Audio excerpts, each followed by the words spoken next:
Pemeriksaan pasukan selesai. Lanjutkan. Lanjutkan.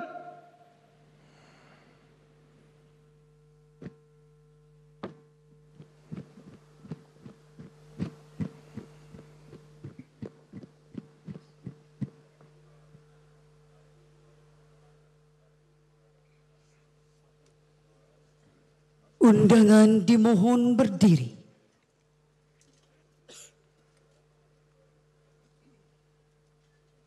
Mengheningkan cipta dipimpin oleh Inspektur Upacara.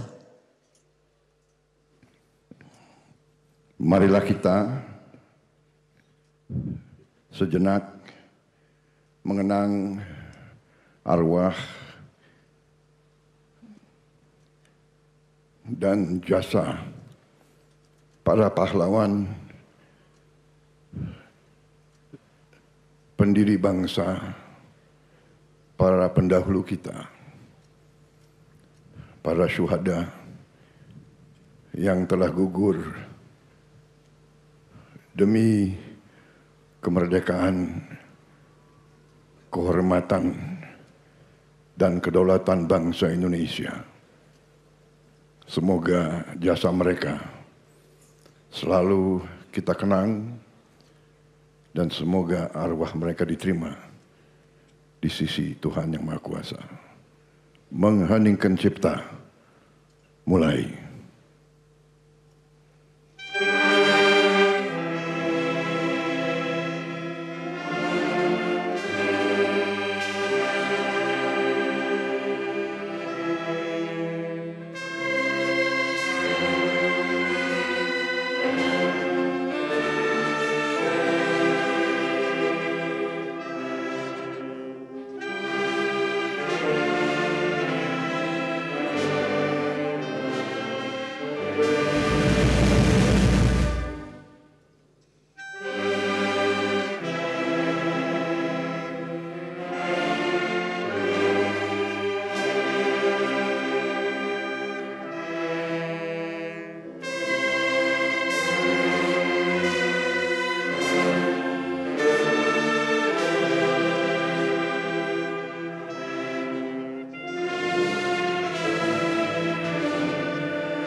Selesai, terima kasih.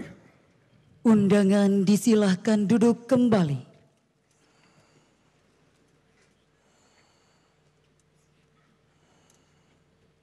Persiapan prosesi peresmian, pelantikan dan pengukuhan.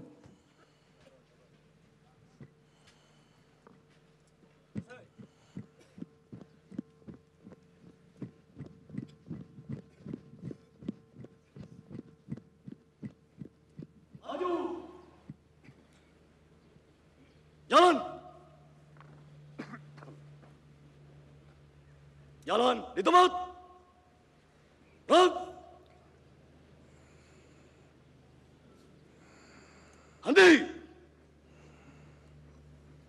Gerak.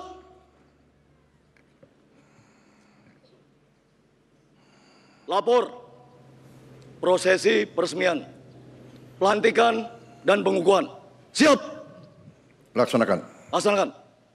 Prosesi pengukuhan dan pernyataan resmi Presiden Republik Indonesia. Maju.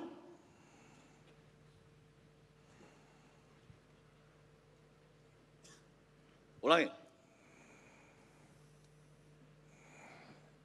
Dengan mengucap Bismillahirrahmanirrahim, pada pagi hari ini, hari Minggu, tanggal 10 Agustus tahun 2025, saya Prabowo Subianto, Presiden Republik Indonesia, dengan ini meresmikan 6 komando daerah militer, 14 komando daerah angkatan laut, 3 komando daerah angkatan udara, 1 komando operasi udara, 6 grup komando pasukan khusus, 20 brigade teritorial pembangunan, 1 brigade infanteri marinir, 1 resimen korps pasukan gerak cepat,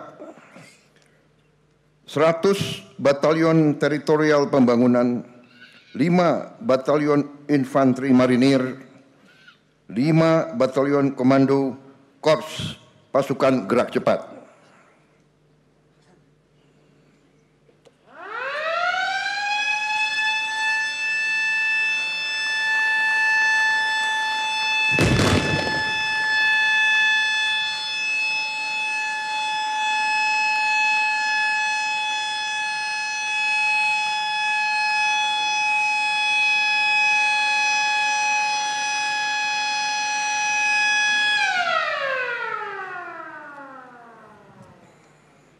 Pelaksanaan pelantikan dan pengukuhan.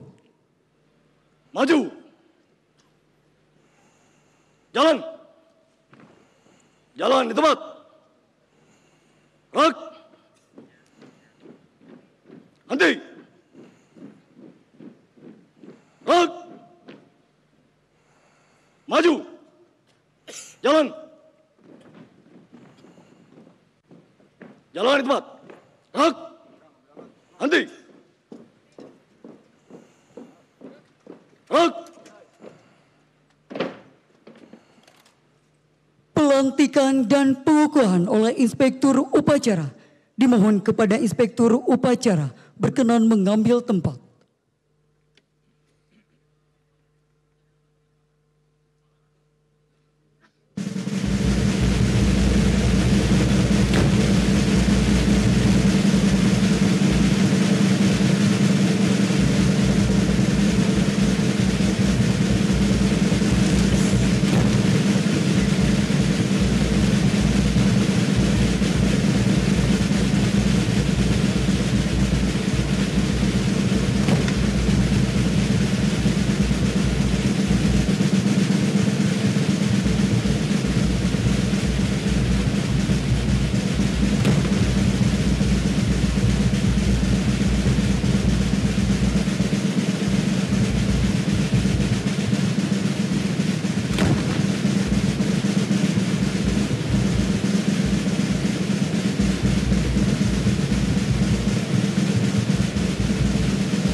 Hadap kiri.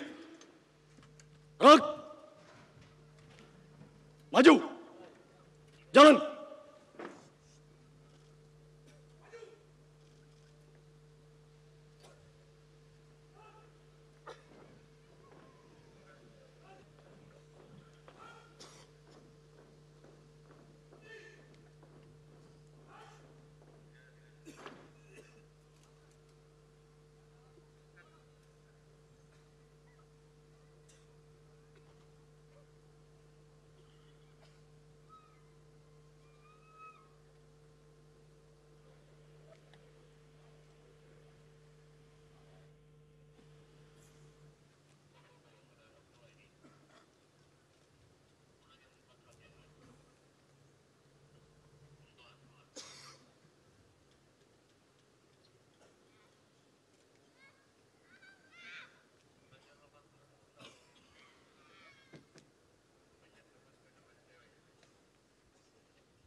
Ya pemirsa, kembali lagi bersama kami di Breaking News Metro TV. Kali ini bersama saya Jose Nicole, dan visual yang Anda lihat saat ini merupakan rangkaian pengukuhan yang sedang dilakukan oleh Presiden Prabowo Subianto.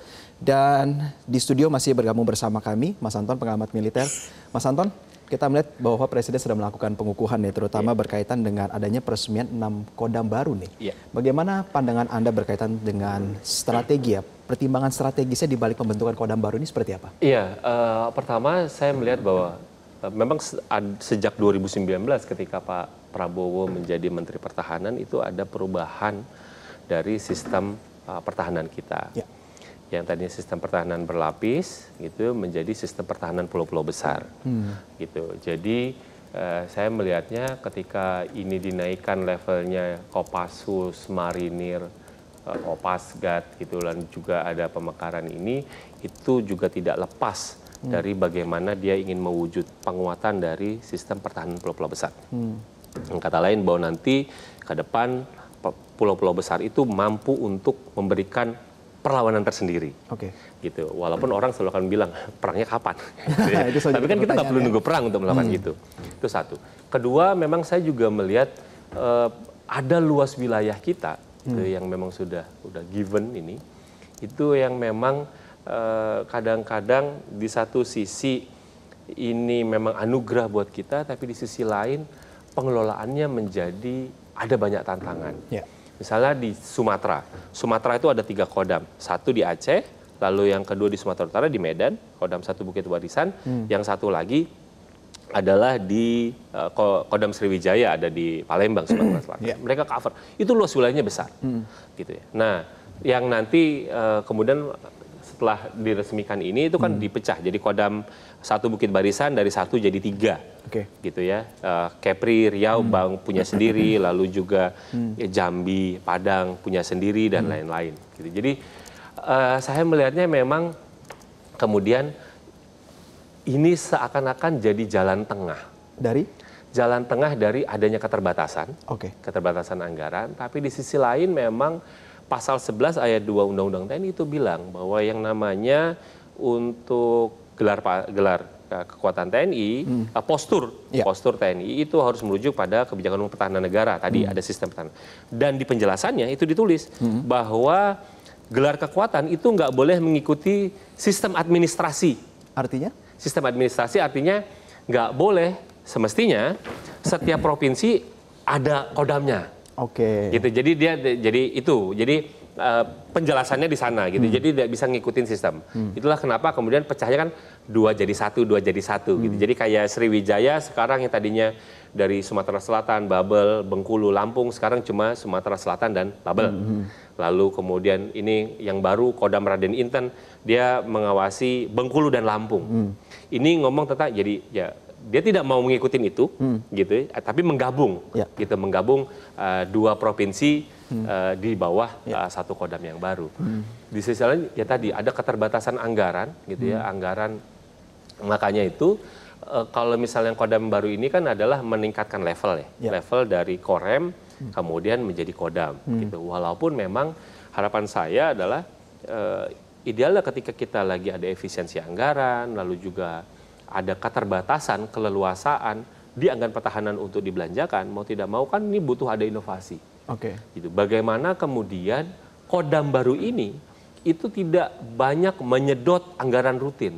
Karena kalau anggaran rutin kita bisa sampai tembus 70%, nanti keleluasaan jelas untuk modernisasi alutsista kita akan jauh lebih sempit. Artinya dipercayakan bahwa secara struktural ini justru bisa menjawab masalah ya. Berarti masalah karena memang apakah ini nanti inward looking atau bukan gitu ya. Iya, ada tren yang namanya di luar itu namanya ancaman hibrida. Ancaman hibrida itu kan ada ancaman yang memang dari di luar, ada ancaman dari dalam. Tapi ketika bicara ancaman hibrida, itu ada kombinasi antara ancaman internal dengan eksternal. Itu bagaimana misalnya pergolakan yang dulu dialami di sejumlah negara di Timur Tengah, itu ada pergolakan internal tapi disponsori dari luar. Kayak misalnya proxy war dan lain-lain gitu ya. Bagaimana social unrest itu sebenarnya disponsori oleh negara lain. Gitu. Nah, itu sebenarnya kan juga harus diantisipasi. Gitu, harus diantisipasi. Nah, ini yang memang lagi-lagi kita butuh kewaspadaan. Jadi kita nggak bisa tenang-tenang ketika dunia sedang tidak baik-baik saja, misalnya. Apakah kita harus nunggu dulu kita diserang kejadian baru kita siap? Oke, Itu nanti kan Mas Anton, sebelum kita bicara soal faktor eksternal berkaitan dengan 6 kode baru ini yang baru saja diresmikan, berarti secara lebih teknis pointers gitu, apa yang sebenarnya diharapkan dari output dari penambahan 6 ini terutama bagi peningkatan pangkat, kita bicara mengenai birokrasi ya? Iya. Seperti apa itu? Jadi kalau birokrasi jelas dari bintang 1 jadi bintang 2 ya. Jadi dan rem itu kan tadi bintang 1 jadi bintang 2. Kan ada problem lain misalnya tadi kalau misalnya rapat-rapat Forkompimda, gitu ya, kalau ada gubernur, ada pangdam, ada kapolda, itu udah levelnya kan setara bintang 2. Masa yang ini yang datang angkatan dari militer misalnya bintang 1 gitu ya. Jadi itu juga jadi sedikit banyak itu. Tapi dari sisi lain tadi saya bilang bahwa ada banyak kritik bahwa ini nanti spend-nya duitnya terlalu besar. Lalu juga akan banyak melihat pada masalah internal gitu. Jadi terlihat makanya ini akan ada politisasi, lalu juga bagi-bagi ya gitu. Jadi ini yang kemudian penting untuk ke depan ada keterbukaan bicara tentang kebijakan pertahanan. Apa sih ancaman hibrida yang akan kita hadapin dalam 5 tahun ke depan misalnya. Sehingga ada justifikasi yang jelas. Kenapa kemudian ada pemekaran, kan nggak hanya angkatan darat saja, karena ada penguatan koderal dan koderau misalnya gitu ya, di angkatan laut dan udara itu juga melakukan hal yang sama gitu. Jadi justifikasinya harus jelas gitu. Ancaman apa yang akan kita hadapi? Sehingga ketika kita bilang bahwa satu musuh terlalu banyak, 1000 teman terlalu, tapi membangun kekuatan pertahanan itu butuh duit yang banyak. Gitu. Analisa Anda tentang tantangan 5 tahun ke depan, Mas? Jelas bahwa kalau bicara tentang TNI, kita akan bicara tentang ancaman hibrida. Gitu. Jadi itu yang harus diantisipasi. Belum lagi memang ketika kita akan lihat juga ada potensi eskalasi di Laut Cina Selatan, potensi eskalasi di Taiwan misalnya, itu juga yang memang harus kita antisipasi. Yang kedua, Pak Prabowo, saya melihatnya apalagi hari ini juga pengesahan untuk Brigade Teritorial Pembangunan. Baru itu ya Mas kita. Iya, baru yang diturunkan sampai yon pembangunan ada macam-macam gitu ya. Saya melihatnya bahwa Pak Prabowo melihat ketika kita bicara tentang keamanan pangan, ini adalah masalah serius yang harus ditangani oleh militer. Gitu. Jadi militer harus ikut terlibat di sana gitu. Walaupun itulah istilah domain sipil. Tapi penyiapan itu ini tidak bisa dimain-main. Apakah itu justified? Bagi saya justified. Kenapa? Karena laporan FAO beberapa tahun lalu sudah bilang bahwa kita ke depan itu akan ada terancam krisis pangan. Gitu. Lalu juga misalnya negara-negara tetangga juga sudah declare ada krisis pangan. Apakah kita harus nunggu itu? Problemnya kan ini dihandle oleh Kementerian Sipil, tapi Kementerian Sipil ketika Kementerian Sipilnya nggak perform dan harus ada butuh backup. Dan seiring berkembangnya waktu kita juga mendengar adanya bentuk keamanan yang baru, salah satunya food security juga sebenarnya bisa ditafsirkan demikian. Dan semua banyak yang terlibat. Gitu. Jadi memang Pak Prabowo dimohon kepada Inspektur Upacara berkenan kembali konsentrasi sendiri tentang keamanan pangan dan yang lihat itu adalah kunci kritikal. Jadi harus dilihat ketika tahun 6566 misalnya bagaimana Presiden Soekarno itu jatuh gitu ya. Salah satu titik krusialnya adalah ketika ada kelangkaan pangan. Oke. Gitu. Jadi harga beras tidak terjangkau susah. Dan itu kemudian kenapa Pak Soeharto dia bisa banyak dapat dukungan dari publik, stabilitas pangan. Kala itu bantuan yang diberikan kepada Pak Harto adalah bentuk pangan. Oke, Mas Anton, kita kembali simak rangkaian dari upacara gelar pasukan dan kehormatan militer terlebih dahulu karena sepertinya pengukuhan sudah selesai.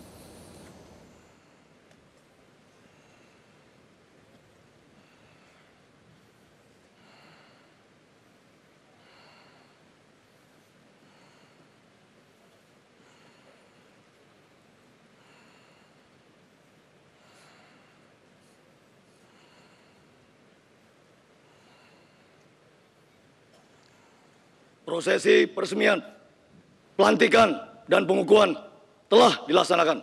Laporan selesai. Lanjutkan. Balik kanan.